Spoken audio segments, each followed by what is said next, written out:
Pag bagong kuha ang motor mga sir, huwag kayong maniwala sa iba na hagutin agad kasi nga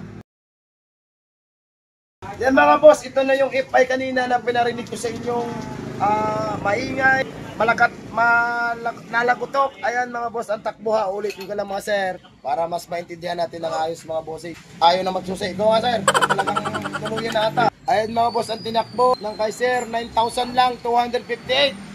Ayan si bossing. Shoutout mo muna kapatid mong nag-recommend sa iyo. Shoutout mo kay Kim Darren Hernandez. Ayan. Yan mga boss, ito na kalas lang kay sir. Iyak malala. Aray. Ayan, nakatap-overhaul muna tayo mga boss, kawaw, baklas lang. Ito mga sir, may tama ang block niya. Ito. Pakita mo, ayan. Ayan mga boss, 9,000 na natakbo ha. Kita dyan. Ayan, kita. Ayan. Ayan mga boss, sira yan, taas baba. Ayan mga boss. Tapos piston ni sir, ito yung piston. Isang bang piston, ayan. Ayan mga boss, ang piston. Sira din.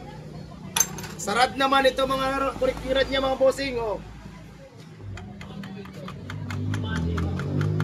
Tutok-tokin na lang natin ng ano.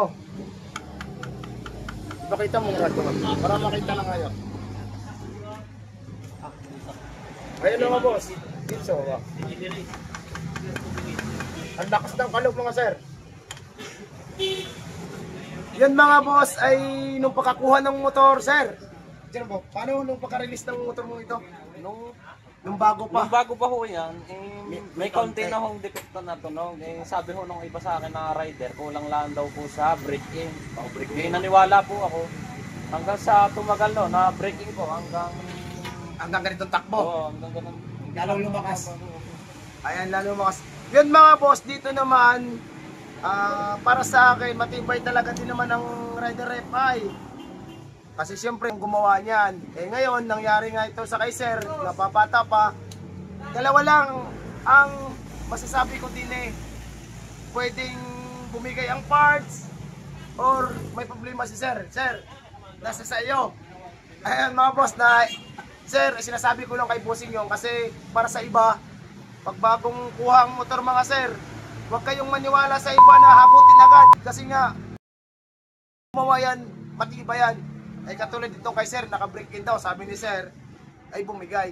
Kaya mga boss, mahalaga pa rin yung break-in. Kaya nga pag nilabas sa kasa, sir, may sinasabi ba sa'yo? Hindi, pakita mo, na i-break-in motor mo. Oh.